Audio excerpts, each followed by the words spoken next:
Hello and welcome back again. The first thing you'll notice is I'm not where I usually am, which is in a workshop. I'm actually at home and in my living room, and there's a good reason for that. And the reason is behind me on the wall there, which is a picture frame kit. Now in this is a picture of my little boy when he was, I think he was about 4 when that was taken. He's now 16, so that's how long ago it is, about 12 years ago. And this video is basically an introduction to an old video that I did all those years ago. We used to do picture frame kits. They didn't sell very well, so we stopped doing them.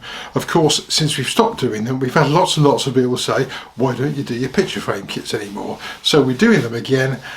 We have 100mm size picture frame kits, and the video that I'm going to introduce you to now is me with fractionally more hair, a little less weight sadly than I am now, and basically it's showing you how to make that picture frame that is behind me, still on the wall, some however long ago, 12 years ago, something like that, still there. I'm still convinced that round picture frames are something a little bit different for a craft fair, and of course the other advantage, apart from the fun of making them, is that unlike all the other square and rectangular picture frames, with a round picture frame you don't have to worry about getting it straight, because however it's put in, it always looks pretty much right.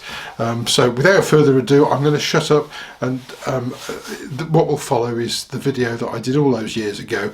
The principle is exactly the same, but as always, please measure your kits before making them.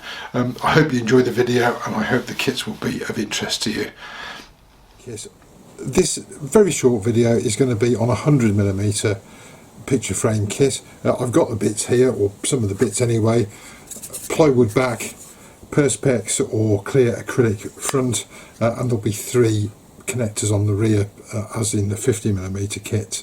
I'm just going to quickly run over what I've done here. The sun's behind me, I know it's very bright. Unfortunately the business is at the stage where I have to grab any opportunity that I can to come in here and do the videos, so my apologies for that, but I'll zoom in on the bit of wood and explain what I've done on here and how I've mounted it.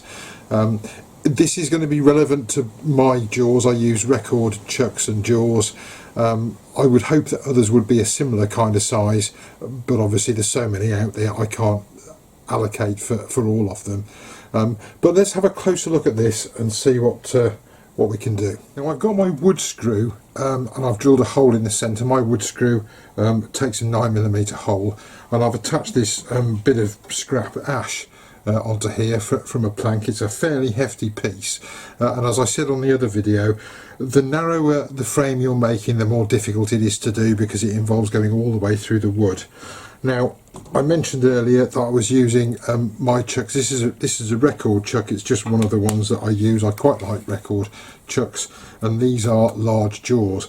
Now you'll see when you look at the wood that I've made some markings on here. There's an external ring, that's the outer ring, that's the biggest circle I could get from the piece of wood I'm using, and I've then made another mark on the inside here, and this relates to the diameter of these jaws when they're closed as tight as they can be, because these jaws, when they're as tight as they can be, are just fractionally smaller than the back plate, and they need to be, because this hole that we're going to do here, start doing here, is the front of the frame, and you'll see when I do this, this piece has to be turned backwards and forwards quite a few times in order to get through and not catch your tools on the chuck and the jaws.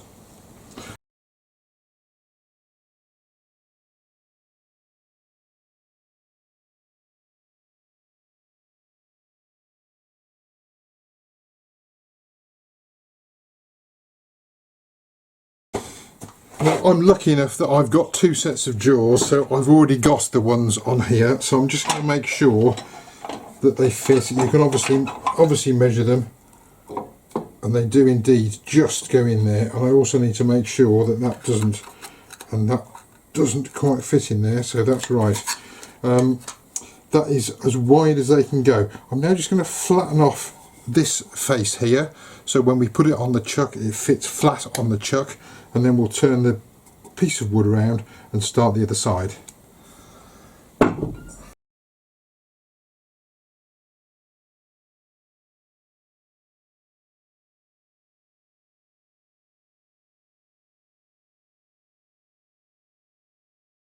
I've remounted the piece on the large jaws.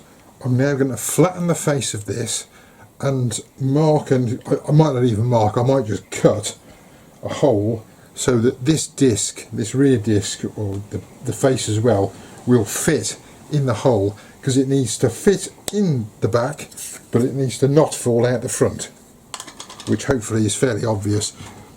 You'll notice I'm using a full face mask because this is quite a hefty chunk. The one thing I will say at this point, when you're expanding on pieces like this, don't over expand them. You're putting pressure, forcing pressure outwards on this piece. If you have a crack or any weakness in this bit of wood, particularly as it gets thinner, if you've over expanded them, there's a chance you could crack the piece and it'll come flying off the lathe.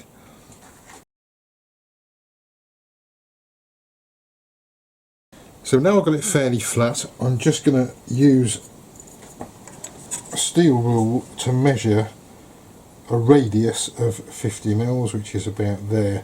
Put that little mark on there. We'll mark that round and then cut to that and just actually use this piece and make sure it fits in there.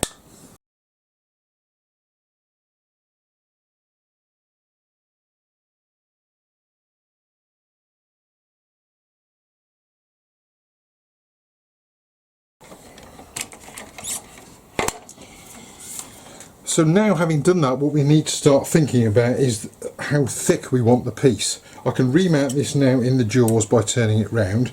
This is the rear of the frame and this will be the front of the frame, but at the moment this is quite thick. If I wanted to, I could probably leave it this thick and make it freestanding, or I could trim it down. I'm now going to turn this round, so we're going to look at the front again and see where the glass is going to fit to and see the shape that we want on the front part of the frame. So we're back on the front, and it's important you know which bit you're doing, whether it's the front or the back. And with the hole the right size, we're now going to start shaping the front section.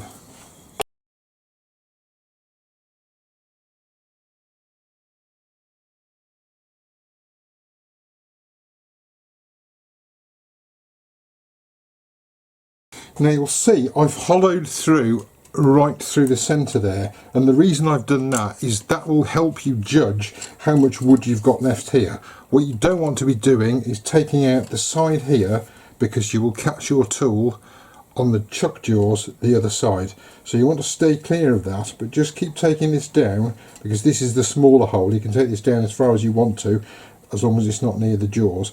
So I'm going to cut a bit more out of here, and then we can look at turning the project round again and having it sitting slightly further forward.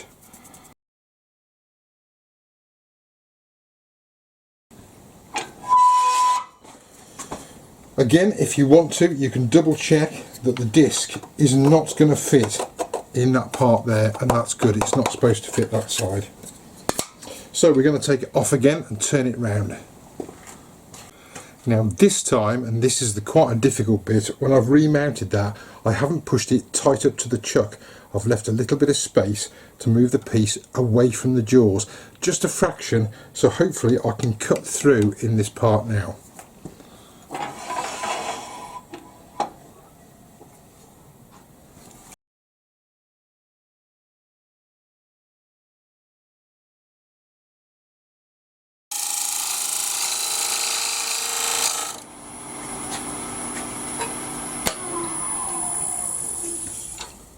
You can actually hear the wood getting thinner, and I know I've got more space this side to mount than I have the other side, so I'm actually going to turn that round yet again and remount it a little bit further out, and we're actually going to break through from the front.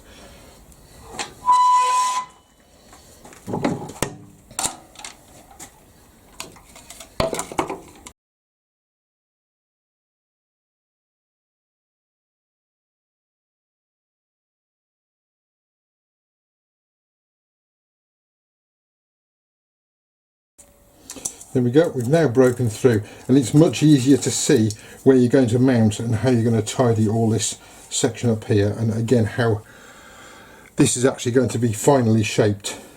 So now we can look at possibly turning it round again and just narrowing this section here or we could do some more shaping on here, whichever you prefer really. Now we've cut through, it's the difficult bit, and you can easily see where the jaws are in there, and make sure we don't catch them with a tool.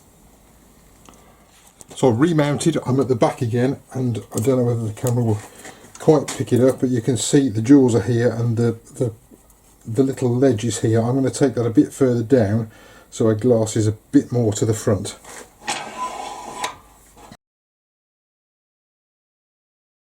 Looking quite neat. I'm just going to double check that we've still got a good fit in that there. That's fine.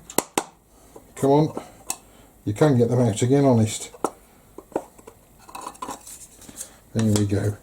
Right, now you'll see the thickness here is, if I put both of those in I'll struggle to get them out, but you can see there's a massive lip. Now we can do one of two things here. Either we can leave it as thick as it is, and just cut a little ledge all the way around for the fittings to go on, or we can trim the whole piece down. The more difficult thing to do is to just cut another little ledge, and that's what I'm going to do now. And I'm going to leave the outside frame really quite nice and thick. It's a shame to just get rid of a lot of wood because it's there, and it's looking like actually quite a nice piece of wood, this. So I'm going to cut the ledge down. But first of all I'm going to get one of the fittings to make sure that I leave enough room to screw the fitting on and let it rotate to secure the back pieces in. I've got one of the little turn buttons here. They're very small, but what I'm going to do is cut a ledge so I can fit that on there, and it's going to rotate and get out of the way. So if I hold it about, I'm literally just going to hold it there and guess and mark with a pencil that fortunately I have got here. Give myself enough room, put a little mark on there, and I'm going to take this section down so it's just the right size for the face and the back plate, and leaving just a little bit extra because you're going to have a photograph or picture in there.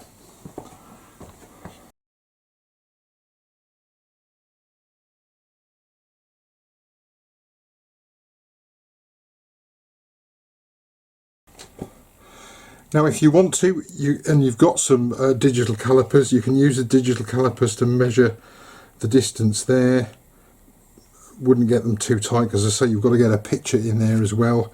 You can lock that off, and then you can use this part just to measure your depth, and that is looking actually pretty much spot on, more by luck than judgment, that is. So we've got a little ledge that the turn button's going to go on, and we've got the right distance here. I'm now just going to tidy up the back, just sand the back and seal the back, and then we're going to turn it round, mount it finally, and then finish off the front and shape as we want.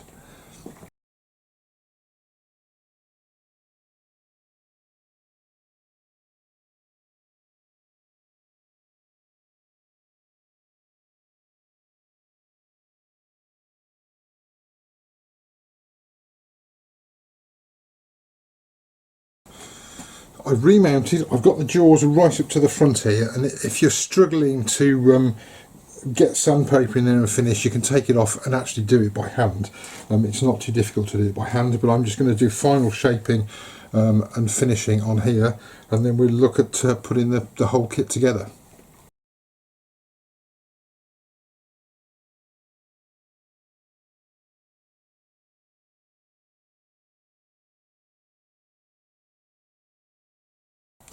So we can now begin to see what the final finished article is starting to look like. Now we're going to turn this over on the other side, and now we're going to put in our little fittings here. What I'm actually going to do is just mark, I'm going to put them on upside down just for the purposes of marking them, and I'm going to put them at 3 even spaces roughly around the frame.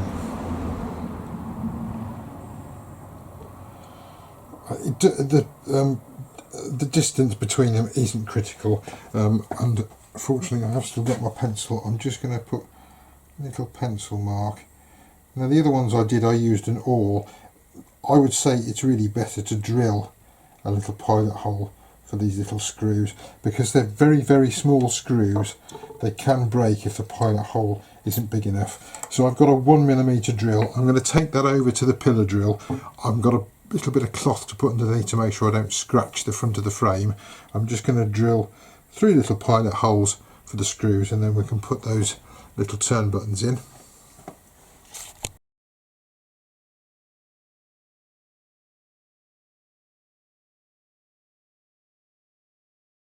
And we can begin to see what the finished article looks like.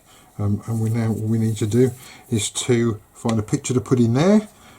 We can pad the back out if we need to. This one's got a step in it, as I said earlier. You may not have that, you may decide to go for a narrower frame, but I actually quite like the step.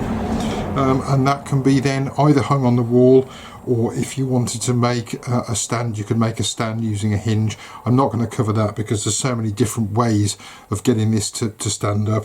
If I cut the bottom off, I suspect it would probably stand up on its own level, but that gives you hopefully an idea of what can be done, and it's actually quite a nice kit. A little bit more work than you might think to doing that. I've been and got a photo of my little boy and the dog, sadly no longer with us, and normally I wouldn't do this in the workshop. Normally I would do this inside away from all the dust, but I've got the camera set up there, so I'm going to do it in here. We're then just going to peel off the front and rear backing of the clear acrylic sheet, or perspex, whichever you like to call it. And they can be the devil's own job to get hold of these.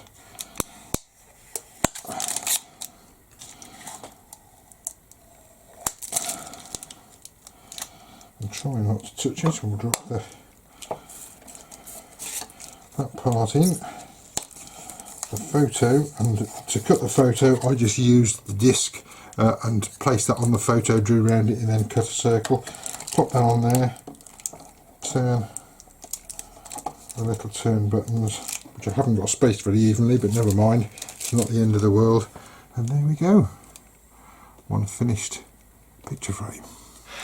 So I hope that video was useful for you. The kits are available and the links are obviously in the description down there. Thanks very much for watching, and we'll see you at the next video, probably back in the workshop. Until then, happy turning, safe turning, box making, whatever it is you do in your workshop. Enjoy it, but be safe. Until next time, bye for now.